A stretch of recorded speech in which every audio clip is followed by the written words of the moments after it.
గురుగారు ఇప్పుడు మనం ఒక ఇంట్లో ఉంటే సొంతిల్లు అయితే ఆ ఇంటి ప్రభావము ఈ వ్యక్తుల మీద పడుతుంది అనేది చెప్తున్నారు. సొంతిల్లు, అద్దిల్లు ఏదైనా కూడా ఇంటి వాస్తు ప్రభావం ఆ ఇంటి యజమానుల మీద, ఆ ఇంట్లో ఉన్న వ్యక్తుల ఆర్థిక, ఆరోగ్య పరిస్థితుల మీద ప్రభావం చూపిస్తుందా? ముఖ్యంగా నాన్న ఒకటి చెప్తా.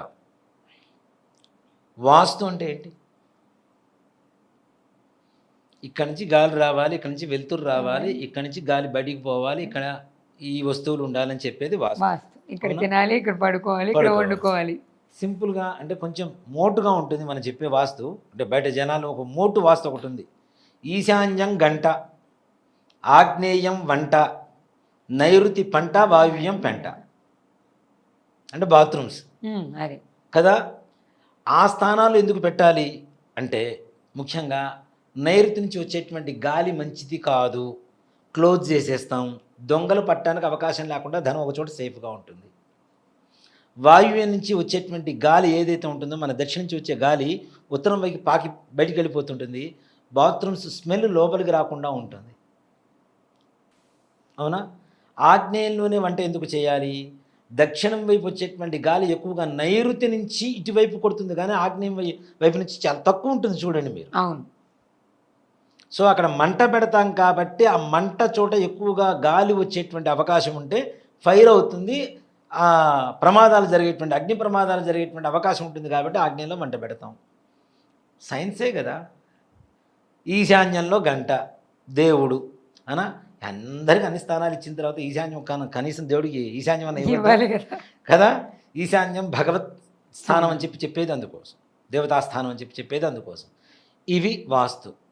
అసలైన వాస్తు ఎక్కడుంది అని అడిగితే ఉండేటువంటి నేలలో ఉందని చెప్తా.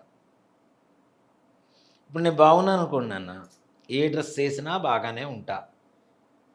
అసలు నేనే బాగుండకపోతే సూట్ వేసినా మాత్రమే ఉపయోగం. అవునా?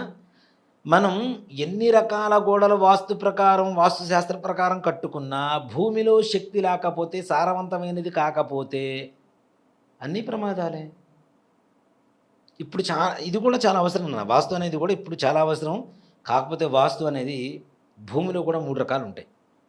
బ్రాహ్మణ, క్షత్రియ, శూద్ర అని 3 రకాలు ఉంటాయి. వాసన చూస్తే చెప్పొచ్చు నాన్న ఏ భూమి ఏంటి అనేది. వాసన చూస్తే చెప్పొచ్చు.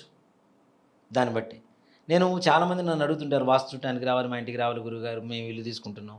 అక్కర్లేదు, మీ ఇంటి దగ్గర మట్టి తీసుకురామని చెప్తాను నేను మట్టి పట్టుకుని చెప్తాను నాన్న. మట్టి పట్టుకున్నప్పుడు మనం ఏదైతే భగవత ఆరాధన చేస్తూ ఉంటామో ఆ మంత్రాన్ని జపిస్తూ ఉంటే భూమికి అంతర్గతంగా ఏ రకమైనటువంటి దోషాలు, శల్య దోషాలు కావచ్చు, ఏవైనా సరే దోషాలు ఏమైనా ఉంటే అవి కూడా తెలియజేస్తూ కంటికి చూపిస్తూ ఉంటుంది అమ్మవారు. అది అమ్మవారు కావచ్చు, ఏ దేవుడైనా కావచ్చు, మనం నమ్ముకున్న ఆరాధన తప్పనిసరిగా. ఇదే చెప్తాను నేను. నా దగ్గర చాలామంది తీసుకొస్తుంటారు, ఇక్కడ శ్మశానం ఒకప్పుడు ఉండే తీసేసేయండి అని చెప్తాను నేను. నిజంగానే వాళ్ళు ఎంక్వైరీ చేసుకుంటే అక్కడ శ్మశానమో లేదంటే సమాధిలో ఏదో ఉండేది. మట్టి పట్టుకుంటే మట్టిలో ఎంత శక్తి ఉంటుందనేది చెప్తానన్నా. బావి బూడ్ చేస్తుంటారు కొంతమంది. అసలు ఒక బావి బూడ్చాలంటే ఇంకో చోట బావి తోవాలి.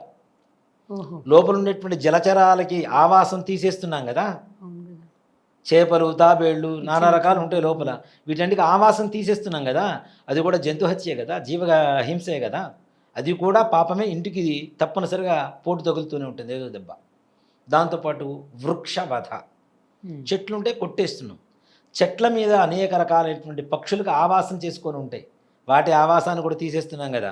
అందుకని ఒక చెట్టు కొట్టాలంటే ఇంకో చోట చెట్టు వేయాలి, వేస్తేనే ఈ చెట్టును కొట్టేటువంటి అధికారం ఉంటుంది. ఇవన్నీ వాస్తుశాస్త్రంలో చెప్పబడ్డాయి ఒక మాట చెప్పాలంటే. అవునా? ఆ మట్టి పట్టుకున్న చోట లోపల ఎముకలు ఉన్నాయా, లేదంటే ఏ రకమైనటువంటి పరిస్థితులు ఉన్నాయి, అవి జంతువుల అవశేషాల, మనుషుల అవశేషాల, ఇది కూడా చెప్పొచ్చు మనం మట్టి పట్టుకొని చూసి. కాకపోతే అంత స్థాయి వరకు శక్తి మనం పెంపొందించుకునేటువంటి దారిలో కూడా మనం ప్రయాణం చేయాలి, లేకపోతే కష్టం. అవునా? ఈ మట్టి చూస్తే ఏం చెప్తారు అంటే, ఇప్పుడు నేను చెప్పేది ఏది, ఆ మట్టిని దగ్గర తెచ్చిచ్చినప్పుడు నేను చెప్పేది ఏదైతే ఉంటుందో వాళ్ళు ఎంక్వైరీ చేసుకుంటే అవే జరుగుతాయి.